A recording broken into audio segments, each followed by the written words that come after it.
For the longest time, China was seen as the go-to for companies to outsource their production and significantly cut down their labor costs.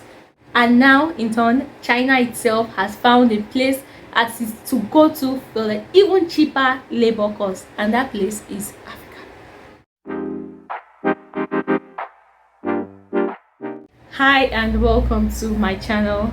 Don't forget to like, subscribe and comment on today's video.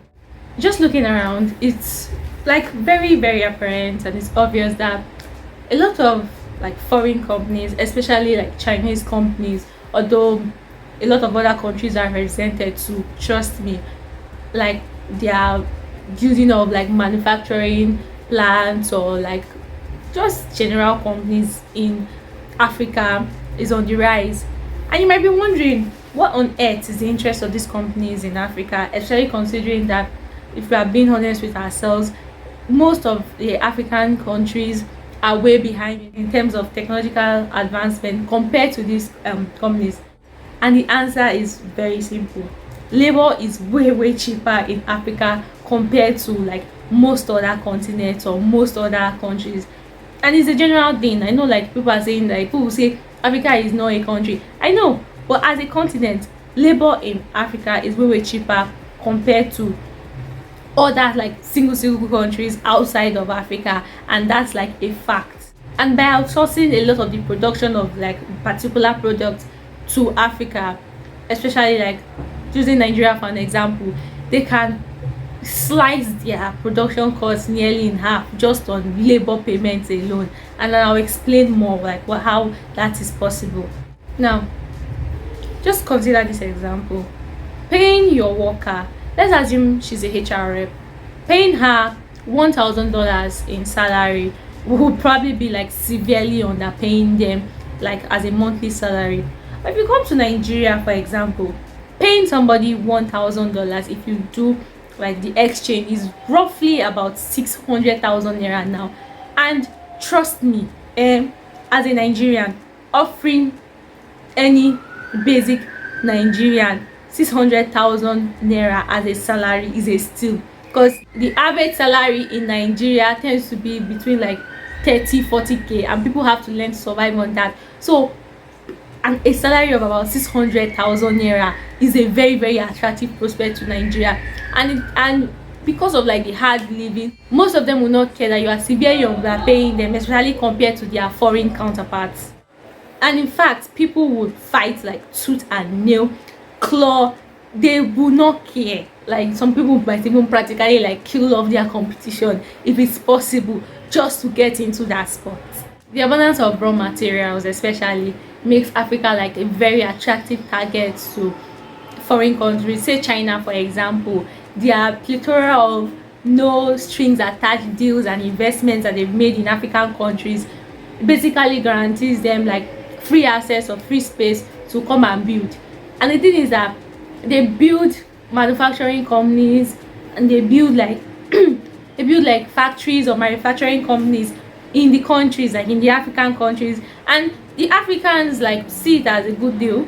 We see it as a good deal because, okay, them building these companies creates like work for the citizens of that particular country.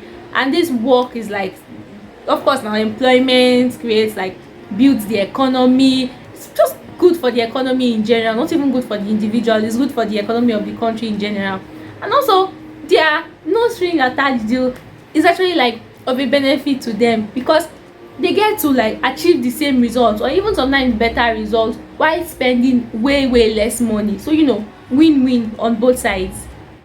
And you might think like, isn't this a good thing that these companies are creating jobs like in these countries? But the truth is that rarely ever do you find like the local countrymen in managerial roles or like directorial roles in these companies. The foreign companies will rather like put their fellow countrymen in the top spots and will pay them like competitive or like comparative salary to their foreign counterparts. Meanwhile, the local workers and the local staff that they hire, they will pay them way less than they're supposed to be getting, or that their foreign counterparts are getting, just because that they know they'll be grateful for whatever they get.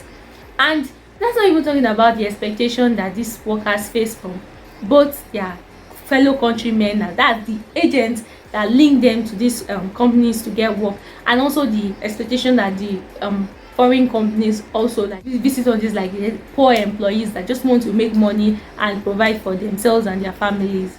On the part of the foreign companies, one example is that they take advantage of the lax like labor laws in Africa, and they make their employees sometimes work like several weeks or even months of overtime without like that reflecting in their pay, without paying them for the extra work that they've done, and they'll stay like hours past closing time, and some will get home like 10-11 p.m. at night, but their pay does not ever increase to reflect the fact that they did extra work for that month. And also apart from that, they most of the time they also take advantage of them by putting the work that is meant for like 4 or 5 people, they put it all on one person's head, because they know there's nothing you can do. They keep you under like the threat of being fired, and you know that okay, if you get fired from this lucrative job, even though the stress is too much and you are facing a lot of things you're not supposed to be like facing, and you are handling a lot of work you're not supposed to be handling, going back and just staying broke with no money is even worse in like most people's opinion. And so they keep people like under this oppressive state long term, because they know that these people have no other choice but to just obey and follow what they are meant to do. And that's not even talking about the fact that the pay that they give the workers is not, you can't even compare it. Like it's practically an insult compared to how much is being paid to their foreign counterparts. And these companies are fully aware of this fact. But the truth is that the companies they are not the only toxic ones. Even in a situation where the companies they come in wanting to be fair, a lot of the times the local agents that connect them to like people and workers looking for salary, or workers looking for employment, connect their local agents that connect these companies to workers looking for employment. They also tend to frustrate the efforts of these companies to be fair, just for their own personal gain. These agents, like there was a recent Twitter post that went viral explaining how like a lot of these times agents will exploit them, because they tell these companies that they should reduce the salary, that in fact they will find them workers that will come for like cheaper, that will come to work for a cheaper amount than what they're like cheaper wage than what they're advertising for, that especially if they just give them a little cut of what is meant to go to those people, they'll find them cheaper workers. And they'll tell them that oh, the unemployment rate in the country is so high that no matter what, if you like let it be a pretense, they will still find people that will want to work for you, because people are so desperate for money and people are so desperate for employment in the country. And to be honest, it's a very very sad truth, but it works every single time, because you personally that will say okay, this money is an insult to me. If you're able to walk away, it means that you're very able to afford like your upkeep and your feeding. But there are people that they are just desperate for anything, even if the money is an insult compared to their qualifications. They just have to swallow their pride and just accept the job. So, and the truth is that because that tactic keeps working, people will keep using that tactic, and the cycle will continue until something breaks. And the truth is, this cycle will just keep going on and on and on, because these foreign companies and locals in like top spots, they have much to gain from this like cycle and from this exploitative behavior. And the poor oppressed workers, they can do nothing but just like swallow everything in silence and just collect their money, because if it doesn't work out for them, they'll get fired. And even if you say you threaten to sue your like exploitative boss, or you sue your toxic boss or your toxic company, for example in a country like Nigeria, you are probably liable to lose that court case unless there's like very very strong evidence of wrongdoing. You're going to lose, because if in a place like Nigeria, in a situation where you have less money than the person you are going up against, I'm sorry, there's no way you will win that court case. And they hold all the cards, so they know that there is nothing you can do. And you also personally knowing that there's nothing you can do, and that if you talk you get fired, and you are well aware of the fact that if you get fired, there is a long queue of replacements waiting in line behind you just to take your spot, that you are not irreplaceable in any way. And the truth is that these companies, they pat themselves on the back and see themselves like as smart for saving millions in production costs.